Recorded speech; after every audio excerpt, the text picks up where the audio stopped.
사무엘상 11장 1절에서 15절까지 말씀입니다.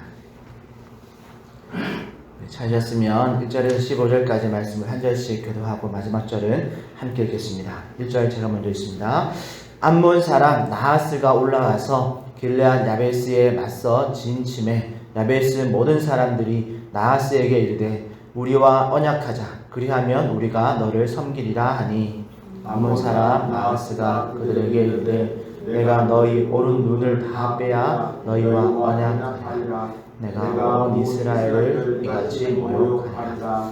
야베스 장로들이 그에게 이르되 우리에게 이레 동안 말미를 주어 우리가 이스라엘 온 지역에 전령들을 보내게 하라. 만일 우리를 구원할 자가 없으면 내게 나아가리라 하니라. 이에 전령들이 사울이 사는 기브아에 이르러 이 말을 백성에게 전하매 모든 백성이 소리를 높여 부르더니 마침 사울이 밭에서 소를 몰고 오다가 이르되 백성이 무슨 일로 오느냐 하니 그들이 야베스 사람의 말을 전하니라.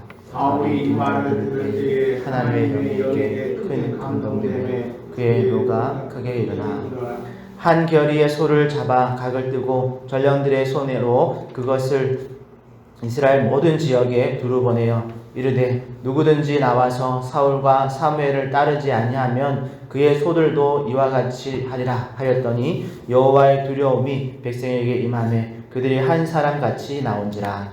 사울이 백색에서 그들의 수를 세어보니 이스라엘 자손이 30만 명이요 유다 사람이 3만 명이라.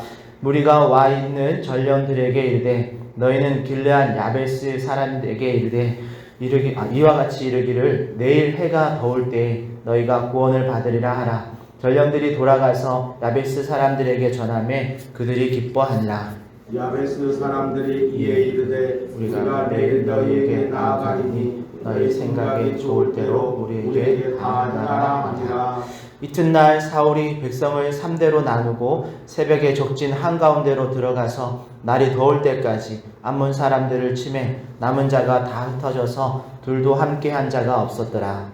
백성이 사무엘에게 이르되 사울이 어찌 우리를 다스리겠느냐. 한 자가 누구이니까 그들이 끌어내셔서 우리가 죽이겠나이다. 사울이 이르되 이날에는 사람을 죽이지 못하리니 여호와께서 오늘 이스라엘 중에 구원을 베푸셨음이니라. 사무엘이 백성에게 이르되 오라 우리가 길갈로 가서 나라를 새롭게 하자.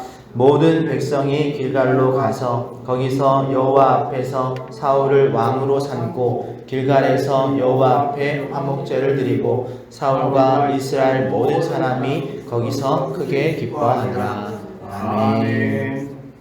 오늘은 우리 사무엘상 11장 말씀 가지고 하나님의 영에 감동된 사람이라는 제목으로 하나님의 말씀 전하려고 합니다. 우리는 사울의 이야기를 사무엘상 9장부터 읽어왔습니다. 그런데 사울이 왕이 되어지는 과정이 한 세 가지 과정 정도로 이렇게 정리되어져 보이는데요. 그것은 9장, 10장, 11장으로 이렇게 정리되어집니다. 9장에서는 하나님께서 사무엘에게 말씀하셔서 사무엘이 사울에게 1대1로 기름을 붓고 이스라엘의 리더가 될 것을 예언했었습니다. 그리고 10장에서는 사무엘이 이스라엘 백성 전체를 모으고 공식적인 방법으로 제비를 뽑아서 베냐민 지파의 기스의 아들 사울을 왕으로 뽑습니다. 그리고 백성들이 그 사울을 볼 때 왕의 만세를 부르면서 사울을 왕으로 세웁니다. 물론 10장 마지막에 보면 우리가 이때 당시까지만 해도 사울을 왕으로 세우는 것에 대해서 그것을 멸시하고 거절하는 사람들이 있었고 그런데 사울은 거기에 대해서 그냥 잠잠히 넘어가는 것을 보았죠. 그리고 오늘 11장에서는 드디어 사울이 이런 왕적 리더십을 보여줌으로써 온 이스라엘에게 사울의 왕됨을 인정받는 사건이 일어납니다. 일반 역사에서는 보통 이걸 왕권 확립을 했다라는 그렇게 표현하는데요. 그런데 사실 이후의 말씀을 우리가 조금 더 읽어보면 왕으로 기름 부음을 받고 또 제비뽑기를 해서 공식적으로 뽑히고 오늘 11장에서는 왕권을 확립하는 그런 모습이 기록되어 있지만 정말 실제적으로 이런 왕정 체제가 조직되어지는 그래서 이런 귀족들 이런 관리들 이런 정치적인 체제가 조직되어지는 이야기는 사무엘상 13장에 가서야 이제 우리가 확인할 수 있습니다. 이게 아마도 왕정 체제가 없던 나라에서 왕을 처음 세우는 그런 과정이기 때문에 막 왕 뽑았다고 무조건 다 이렇게 모든 조직이 만들어지지 않았던 것 같기도 하고 또 하나 하나님께서 조금은 천천히 왕정 체제로의 어떤 변화를 이루어 가시는 것 같기도 합니다.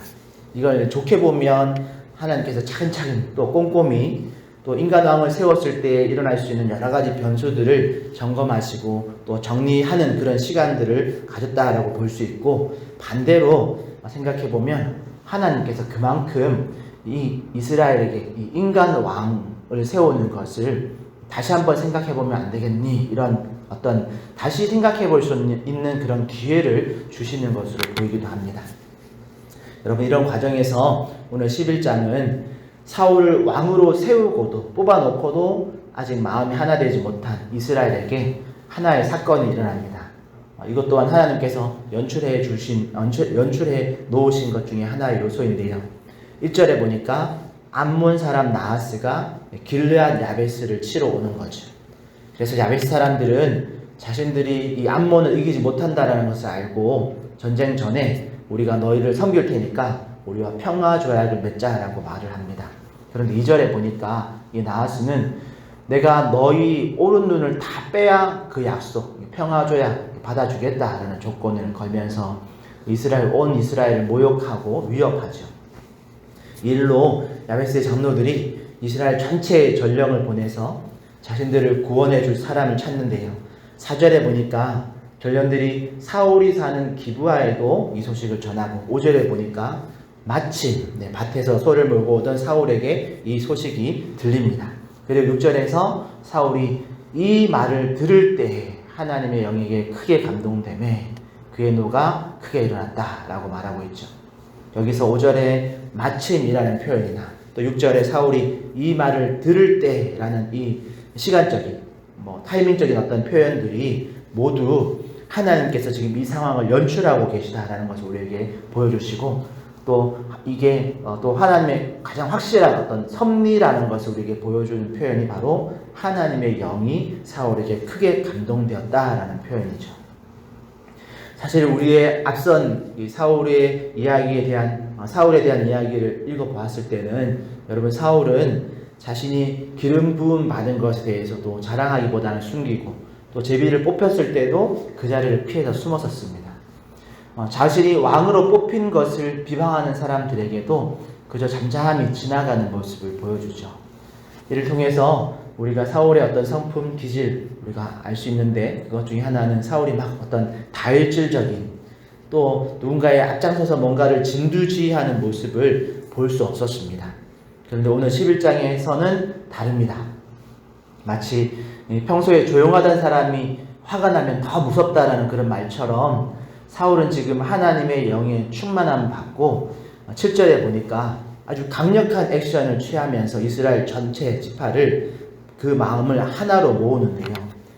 바로 소 한 결이 그러니까 2마리의 소를 각을 떠서 12지파에게 보내면서 누구든지 사울과 사무엘을 따르지 아니하면 그의 소들도 이처럼 죽여버리겠다라는 그런 엄포를 놓으면서 백성들을 한자리에 모읍니다. 물론 여기서도 성경의 기록자는 여호와의 두려움이 백성에게 임했다. 그래서 그들이 한 사람같이 나온지라 라고 기록을 통해서 이 백성들의 마음이 하나 되게 하신 것이 하나님을 향한 경외심을 불러일으켜서 그렇게 하나님께서 섭리하셔서 이렇게 많은 백성들이 그 사울과 또 사무엘 앞에 모였다라는 것을 분명히 하고 있습니다. 그렇게 모은 군사가 총 33만 명이 모였습니다. 그리고 즉시로 사울은 그 길앗 야베스에서 온 전령들에게 내일 해가 더울 때 너희가 구원을 받게 될 것이다 라는 그런 기쁜 소식을 전하라고 하고 이튿날 33만의 군사를 3대로 나누어서 암몬을 치고 큰 승리를 거두죠.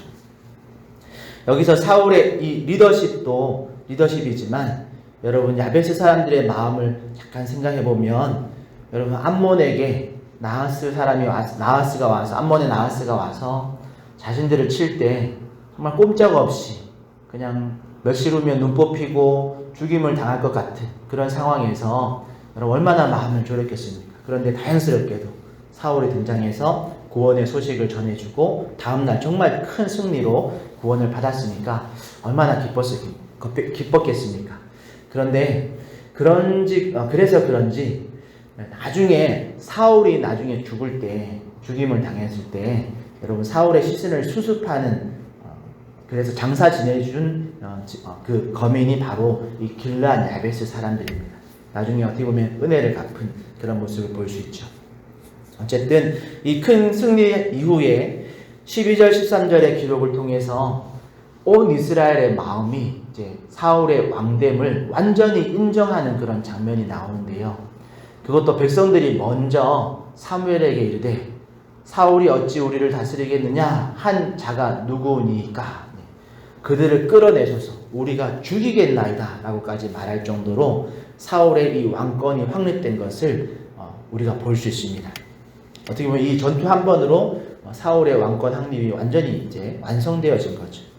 그리고 생각해 보면 일반적인 당시의 과거의 왕정 체제에서 왕권 확립의 어떻게 보면 최종적인 어떤 핵심적인 사건이 바로 왕의 대적들을 다 숙청하는 것이었는데 그러니까 지금 이 전투를 통해서 또 이 타이밍에 왕이 명령한 것도 아니고 백성들이 지금 그렇게 하자라고 이렇게 나올 때 사울이 그냥 허락만 한다면 사울 말 한마디면 자신의 대적들을 지금 다 쓸어버릴 수 있는 그런 확실한 어떤 왕권 확립을 할 수도 있는 그런 순간이었습니다. 그런데 사울은 13절에서 이 날에는 사람을 죽이지 못하리니 왜냐하면 여호와께서 오늘 이스라엘 중에 구원을 베푸셨음이니라 라고 하면서 이들의 요청을 거절하죠. 자, 이런 내용들에서 우리는 하나님의 영에 감동된 사람에게서 보여주는 특징들을 몇 가지 볼 수 있습니다. 그것 중에 하나는 바로 그 사람의 어떤 기질이나 능력을 뛰어넘어서 하나님의 사명을 감당하게 된다는 거죠. 여러분 사울의 기질은 막 카리스마가 넘치는 어떤 상남자 스타일의 인물이 아니었습니다. 그러나 10장에서는 하나님의 영이 임하니까 선지자들과 함께 담대히 하나님께 주신 말씀을 대언하는 그런 예언을 했었고, 오늘 11장에서는 하나님의 영이 임하니까 모든 백성들 앞에서 그들을 진두지휘하는 그런 리더십을 보여줍니다. 이처럼 하나님의 영이 감동된 사람은 자신에게 맡겨진 그 사명을 감당함에 있어서 거침이 없어진다라는 것을 우리가 알 수 있죠. 그런데 그렇다고 해서 막 카리스마 있고 그냥 물불 안 가리고 앞장서는 사람이 무조건 성령 충만한 사람이다라고 우리가 그렇게 섣불리 판단해서는 안 됩니다. 왜냐하면 또 하나의 중요한 특징이 있기 때문에 그런데요. 그것은 큰 승리를 이루고도 자신에게 또 어떤 완전히 왕권이 다 넘어왔음에도 불구하고 모든 백성이 당신의 대적을 우리가 수청해 드리겠습니다라고 이런 요청이 올 때에 사울이 보여준 행동이 있죠. 그것은 바로 사울은 이 큰 승리가 자신의 능력으로 행한 것이 아님을 분명히 알았습니다. 또 여호와께서 오늘 이스라엘 중에 구원을 베푸셨다라는 분명한 이런 인식, 그리고 그런 고백과 또 그런 행동을 통해서 그 모든 영광을 자신의 것으로 취하지 않고 오히려 하나님께로 돌리는 것을 우리가 보았습니다. 이처럼 성령의 충만함으로 일하는 사람은 하나님의 사명을 감당한 후에도 그의 겸손함이나 또 하나님에 대한 그런 자세가 흐트러지지 않더라는 거죠. 물론 우리가 사울의 이후의 이야기를 알고 있기 때문에 미리 말씀드리자면 오늘 11장의 이 사울의 모습이 가장 어떻게 보면 사울의 이 모습 중에 가장 최고의 모습, 좋은 모습이고, 이후로 나오는 사울의 이야기는 이제 내리막길을 바로 걷게 되는데, 우리가 나중에 보면 사울은 자신의 그런 왕권을 가지고 자신의 사익을 챙기기도 하고 또 하나님께 돌아가야 할 그런 영광을 자신의 것으로 취하는 모습도 나중에 보여주게 됩니다. 그러니까 여러분, 하나님의 영에 감동된 사람은, 즉 성령 충만한 사람의 특징을 두 가지로 오늘은 정리해보면, 그의 기질과 어떤 능력을 뛰어넘어서 하나님의 사명을 감당하게 되고, 또 그 사명을 감당한 후에도 그의 겸손함과 또 하나님에 대한 그런 자세가 흐트러지지 않는 사람이 성령 충만한 사람이다 라고 정리할 수 있겠죠. 그러면 오늘 우리는 어떤가? 여러분, 우리는 하나님이 맡겨진 사명을 감당함에 있어서 여러분, 내 기질 또는 내 능력 이런 것들에 발목 잡혀서 이건 내가 할 수 있고 이건 저는 못합니다 이렇게 하고 있지는 않은지, 여러분, 혹이랑 하나님께서 우리에게 어떤 사명을 맡길 때 우리에게는 사실 중요한 것은 성령의 충만함을 간구해야 합니다. 그러니까 하나님, 저는 능력도 없고 기질도 이 일을 감당하기엔 부족하지만 성령 하나님 내게 능력 주셔서 내가 이 사명을 감당할 수 있도록 하나님 은혜를 주십시오. 그런 기도가 우리 가운데 있어야 된다는 거죠. 그리고 그렇게 기도하고 하나님 우리에게 능력을 주실 때, 우리에게 어떤 것들을 감당하게 하실 때 우리가 그것에 대해서 순종할 수 있어야 합니다. 그리고 이와 함께 절대로 놓쳐서는 안 되는 것이 있었죠. 그것은 바로 사명을 잘 감당한 후의 모습입니다. 사명을 잘 감당한 후의 자세를 잊어버리지 말아야 한다는 거죠. 하나님의 능력으로 사명을 감당한 것입니다. 그러니까 모든 영광은 하나님께 돌림이 마땅한 거죠. 결코 사명 감당하고 나서 내가 높아지고 내가 하나님보다 앞서면 여러분, 그것은 성령 충만함으로 일한 것이 아니라 그냥 내 능력으로 일한 것입니다. 거기에 결코 하나님의 기쁨이 임할 수 없죠. 그러기에 오늘 우리는 하나님의 영에 감동된 사람이 내가 되게 해달라고 기도해야 합니다. 여러분, 오늘 하루 성령의 충만함으로 살아가게 해달라고 우리가 기도할 수 있어야 됩니다. 혹시나 여러분, 나는 하나님의 어떤 사명을 받지 못했는데 라고 생각하시는 분들이 계시다면, 여러분, 모든 성도는 하나님의 사명을 받았음을 여러분 꼭 기억하시길 바랍니다. 어떤 사명이냐면, 우리가 예수 그리스도를 나의 구원자로 믿고 고백하고 그렇게 살아가는 사람이라면 여러분, 하나님의 자녀가 되는 그 순간 우리 모두는 하나님의 자녀로 살아가야 하는 사명을 받은 자들입니다. 그러기에 여러분, 내가 속한 공동체, 또 내 가족, 내 배우자, 내게 주어진 어떤 직분과 또 직장, 기업, 이런 모든 것들이 다 그 안에서 우리가 하나님의 자녀로 살아가는 그 사명을 가지고 그 모든 관계들과 맡겨진 직분들을 또 하나님 앞에서 행하는 것처럼 그렇게 사명감을 가지고 살아야 될 줄 믿습니다.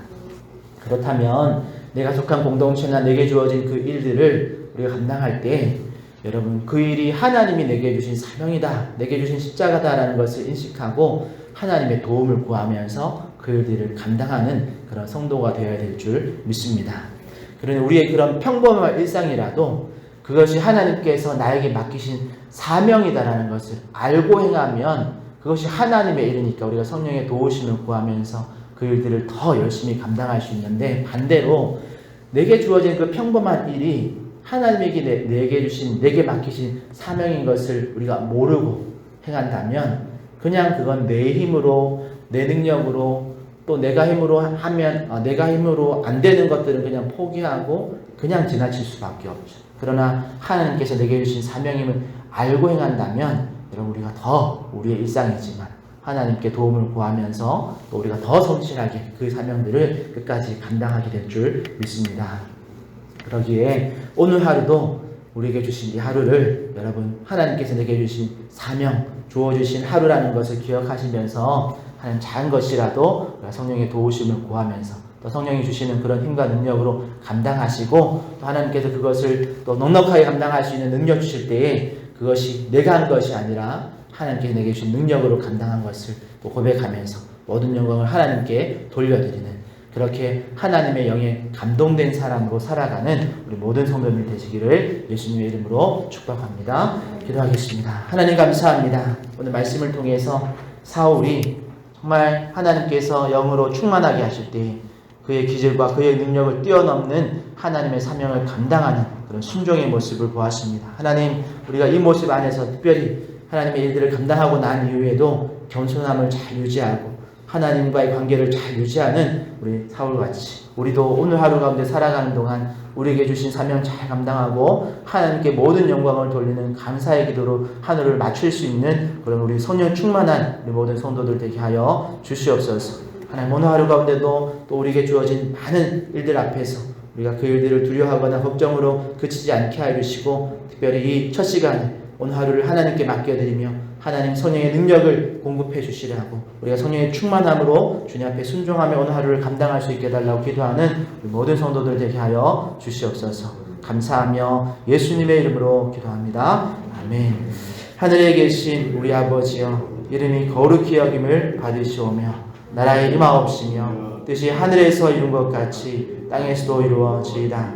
오늘날 우리에게 일용할 양식을 주옵시고 우리가 우리에게 죄 지은 자를 사하여 준 것 같이 우리 죄를 사하여 주옵시고 우리를 시험에 들게 하지 마옵시고 다만 악에서 구하옵소서.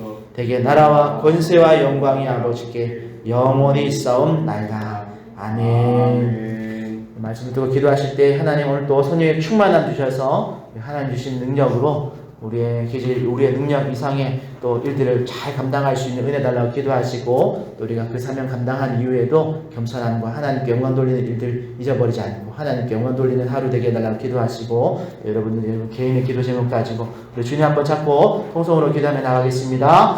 주여 하나님 감사합니다. 오늘 하루도 이 첫 시간 이렇게 우리를 깨워주시고 주님 앞에 설 수 있는 모든 능력 주신 것 하나님의 은혜인 줄 믿고 하나님께서 우리를 불러 또 일으켜 세우실 것을 믿습니다. 하나님 오늘 하루 가운데 주어진 이 하루도 주님 우리에게 주신 귀한 사명임을 기억하게 해주시고 하나님의 자녀로 하나님께서 주어주신 일들을 하나님의 능력으로 감당하는 귀한 하루가 되게 하여 주시옵소서. 그렇게 하나님의 주신 은혜에 우리가 주님 그 은혜를 잊어버리지 않게 해주시고 또 기도함으로 하나님의 도움을 구함으로 하나님의 능력으로 넉넉히 감당하고 모든 영광을 하나님께 올려드리는 모든 성도들 되게 하여 주시옵소서.